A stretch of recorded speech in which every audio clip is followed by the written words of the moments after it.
رزق میں تنگی کیوں آتی ہے؟ آج کل ہر بندہ پریشان ہے، کاروبار بند ہے، بے روزگاری ہے، ہر طرف پریشانی ہے۔ تو اب سوال یہ اٹھتا ہے کہ آخر ہمارے رزق میں تنگی آتی ہی کیوں ہے؟ اس کی کیا وجہ ہے؟ تو میرے بھائیوں، 4 باتیں میں آپ کے سامنے رکھوں گا۔ اگر ان 4 باتوں پر آپ کا مکمل ایمان ہوگا، یقین ہوگا، تو انشاءاللہ آپ کے رزق میں کبھی بھی تنگی نہیں آئے گی۔ لیکن اگر ان 4 باتوں پر آپ کا ایمان نہیں ہوگا، یا 4 میں سے کسی ایک بات پر آپ کا ایمان نہیں ہوگا، تو شاید اسی وجہ سے آپ کی رزق میں تنگی آ رہی ہوگی۔ سب سے پہلی بات یہ ہے کہ اللہ تعالیٰ نے جب انسان کو پیدا کیا، اللہ تعالیٰ جب کسی بندے کو پیدا کرتا ہے تو 50,000 سال پہلے اللہ تعالیٰ اس بندے کا رزق لکھ دیتے ہیں۔ یعنی بندہ ابھی پیدا بھی نہیں ہوا، 50,000 سال پہلے اس بندے کا رزق لکھ دیا جاتا ہے۔ تو اگر آپ کا خدا پر ایمان ہے، یقین ہے، تو پھر پریشانی کی کیا بات؟ پہلی بات ہو گئی۔ دوسری بات یہ ہے کہ اللہ تعالیٰ قرآن مجید فرماتے ہیں وَفِي السَّمَاءِ رِزْقُكُمْ، تم لوگوں کا رزق تو آسمانوں میں ہے، زمین میں تو ہے نہیں۔ کیا معنی؟ یعنی فیصلہ تو صرف اللہ تعالیٰ نے کرنا ہے نا۔ 2 چیزیں ہو گئی۔ تیسری چیز یہ ہے کہ اللہ تعالیٰ نے ہر جاندار، ہر مخلوق، زمین میں، آسمان میں، فضاؤں میں، ہواؤں میں، بادل میں، بحر میں، نہر میں، ان سب کا رزق اپنے ذمے لگا دیا ہے۔ سبحان اللہ۔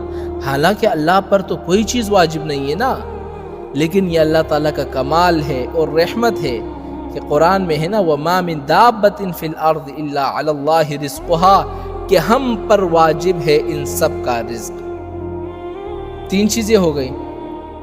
چوتھی چیز یہ ہے کہ ابھی بچہ ماں کے پیٹ میں ہوتا ہے، یعنی رحم میں ہوتا ہے، تو اللہ تعالیٰ فرشتوں کو حکم دیتے ہیں، اور حکم کیا دیتے ہیں کہ اے فرشتوں لکھو، اس بندے کا رزق لکھو کہ اس کو کتنا رزق ملے گا۔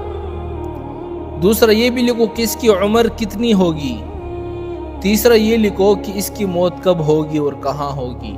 اور چوتھا یہ لکھو کہ یہ نیک بخت ہوگا یا بدبخت ہوگا۔ یعنی ہر چیز لکھی جا چکی ہے۔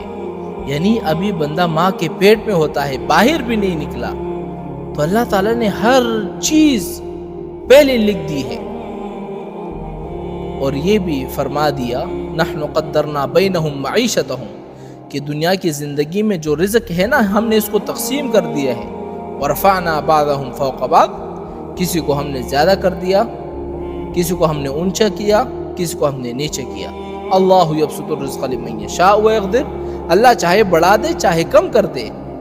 میرے بھائیو، یہ رزق ہماری قابلیت پر نہیں ہے، ورنہ آپ دیکھیں نا کتنے بڑے بڑے علامہ، کتنے بڑے بڑے علوم کے پہاڑ، وہ کھانے کی بھی محتاج تھے، دولت کی بھی محتاج تھے، کوئی گھر نہیں، کوئی ٹھکانہ نہیں۔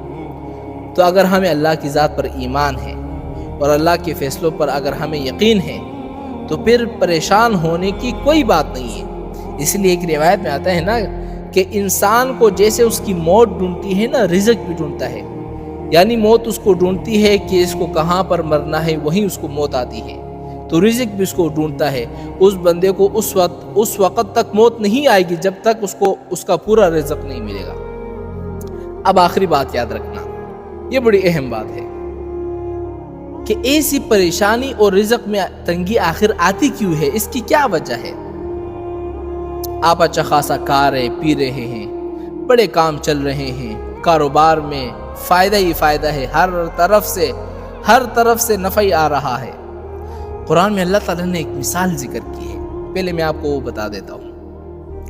ضرب اللہ مثلا كانت قرية آمنة مطمئنة، کہ ایک بستی والے تھے، بڑے سکون سے، امن سے، اطمینان سے رہتے تھے، اور ان کو ہر طرف سے رزق آتا تھا۔ کیا معنی؟ یعنی آسمان سے بارش برستی تھی، زمین سے پھل نکلتے تھے، کاروبار میں نفع ہی نفع ہو رہا تھا، ہر طرف سے ان کے لیے رزق کا انتظام اللہ تعالیٰ نے کر دیا۔ لیکن آگے کیا کیا؟ کفرت بانعم اللہ، انہوں نے اللہ تعالیٰ کی نعمتوں کی ناشکری کی، نافرمانی کی۔ اللہ نے رزق دیا تھا کہ بندے میری اطاعت کرے، دولت آنے کے بعد زنا میں، شراب میں، جوا میں، شباب میں، کباب میں، ان سب چیزوں میں زندگی گزاری۔